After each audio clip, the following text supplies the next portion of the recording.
नमस्कार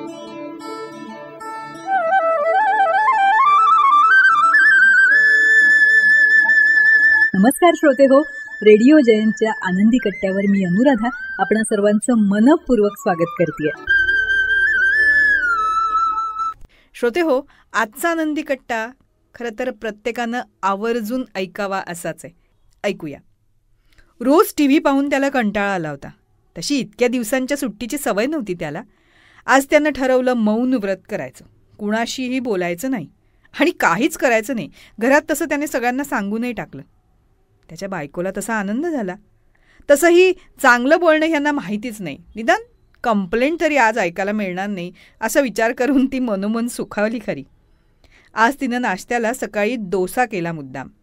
ह्यांना डोसा आवडत नाही, पण आज बोलणार नाहीत ठरवलंय ना, मग काय, निदान रागराग तरी करणार नाही. मुलांनी आवडीने डोसा खाल्ला, त्यांची आवडती डिश. त्यानेही गुपचूप खायला सुरुवात केली आणि मग खाताना लक्षात आलं, अरे छान बनवते ही डोसा. आपण न खाता उगीचच तिला बोल लावत होतो आणि त्यात मी खात नसल्यानं माझ्यासाठी वेगळा नाश्ता तिला बनवायला लागायचा. सगळ्यांचा नाश्ता करून झाल्यानंतर ती नाश्ता करायला बसली. तो तिला पाहतच होता. खरंच आपल्याला गरम गरम डोसा दिला तिने, ती मात्र थंड झालेला खातीये. त्यानंतर ती आवरायला गेली. तो हॉलमध्ये न्याहाळत बसला होता. दारावरचं तोरण किती छान विणलं होतं तिनं. लगेच त्याचं लक्ष वॉलवर गेलं. फ्रेम पाहिली. किती छान पेंटिंग केलं होतं तिनं. गेल्या वर्षीच आपल्याला वाढदिवसाला तिनं गिफ्ट दिलं होतं. दुसऱ्याच दिवशी क्लायंटची मीटिंग असल्यानं आपण खरं तर ती नीट पाहिलीसुद्धा नव्हती आणि थँक्यू म्हणायचं सुद्धा विसरून गेलो होतो. तसं पाहिलं ना तर ती ऑलराऊंडर आहे खरी. मी काय बरं गिफ्ट दिलं होतं तिला? अरे मी तर तिचा बर्थडेच विसरून गेलो होतो. तरी रागावली नव्हती ती. तिला वाईट वाटलं असणारच, पण व्यक्त करायची हिंमत झाली नसणार. हॉल किती छान सजवला आहे तिने. स्वतः बनवलेल्या वस्तू आहेत सगळ्या. तो खूप वेळ तसाच बसून होता. ती मात्र काम करतच होती. भांडी झाली, केर काढला, फरशी पुसली, मुलांना आंघोळ घातली, कपडे धुतले, पुन्हा जेवण बनवायला लागली. ही कामं करताना मुलं त्यांच्या परीनं तिला मदत करतच होते, पण आपण कधी तिला मदत केल्याचं त्याला आठवेना. दुपारी जेवायला बसलो तर मसाला भेंडी होती. हिच्या हातची मसाला भेंडी ऑफिसमध्ये सगळ्यांना आवडायची. मसाला भेंडीच काय तर कुठलाही पदार्थ असो ती चांगलाच करते. जेवण झालं, सगळं आवरून झालं. मग ती मुलांचा अभ्यास घ्यायला बसली.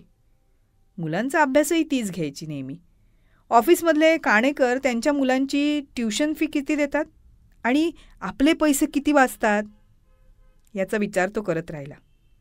थोड्या वेळानं तिनं शिलाई मशीन काढलं आणि मुलीसाठी कपडे शिवायला घेतले. छोटीला छान गुलाबी फ्रॉक तिनं शिवला होता. आता तर तिनं काही नवीन बनवलं तर दाखवणं बंद केलं होतं, कारण आपलं उत्तर एकच असायचं ना, तसं तर तुला काय काम आहे, तू तर हाऊसवाईफच आहे, घरात बसूनच असते. संध्याकाळ झाली. तो गॅलरीमध्ये बसून होता. तिनं चहा आणि कांदा भजी आणून दिली. अफलातून चव होती. त्याला लग्नानंतरचे दिवस आठवले. ती एका चांगल्या कंपनीमध्ये जॉबला होती. जेव्हा गुड न्यूज समजली तेव्हा तिनं जॉब सोडला. मुलगी थोडी मोठी झाली तेव्हा मी तिला पाळणाघरात ठेव असं सांगितलं, पण तिनं स्पष्ट नकार दिला, कारण तिला मुलांना वेळ, प्रेम, संस्कार द्यायचे होते आणि मला हवा होता फक्त पैसा. गावी गेलो की माझे आई बाबा किती हिचं कौतुक करायचे, किती गुणाची सून, पण मी मात्र हिनं जॉब सोडल्यापासून सारखं हाऊसवाईफ असं बोलतच राहिलो. रात्रीचं जेवण झालं, पण त्याचं काही लक्ष नव्हतं. झोपायला गेला पण झोप काही लागत नव्हती. आजपर्यंत किती चुकीचं वागलो. बॉसचा राग मुलांवर आणि तिच्यावर काढत राहिलो. घरी असायचो तरी फक्त प्रमोशनचाच विचार करायचो. टार्गेट कंप्लीट करण्याच्या नादात मी मुलांना आणि बायकोला वेळ द्यायचंच विसरून गेलो. पैसा पैसा पैसा आणि फक्त पैसा दिसत होता मला, आणि माझ्या स्वभावाचा उलट अगदी हिचा स्वभाव. तिनं आयुष्यात नात्यांना महत्त्व दिलं आणि मी पैसा आणि जॉबला.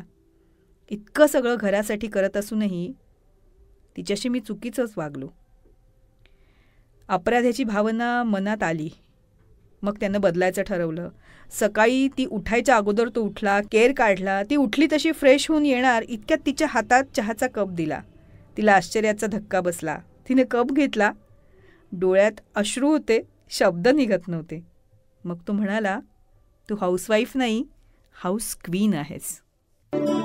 तेव्हा श्रोते हो, हा होता आनंदी कट्ट्यावरचा आजचा सुंदर विचार. तुम्हाला तो कसा वाटला याविषयीची तुमची कमेंट बॉक्समध्ये नक्की लिहा. आणि त्याचबरोबर रेडिओ जयंतचे दर्जेदार कार्यक्रम ऐकण्यासाठी रेडिओ जयंत लाईक करा, शेअर करा आणि सबस्क्राईब करा. रेडिओ जयंतचं सबस्क्रिप्शन फ्री आहे. आणि त्याचबरोबर नोटिफिकेशनसाठी बेल आयकॉनवर क्लिक करायला सुद्धा विसरू नका.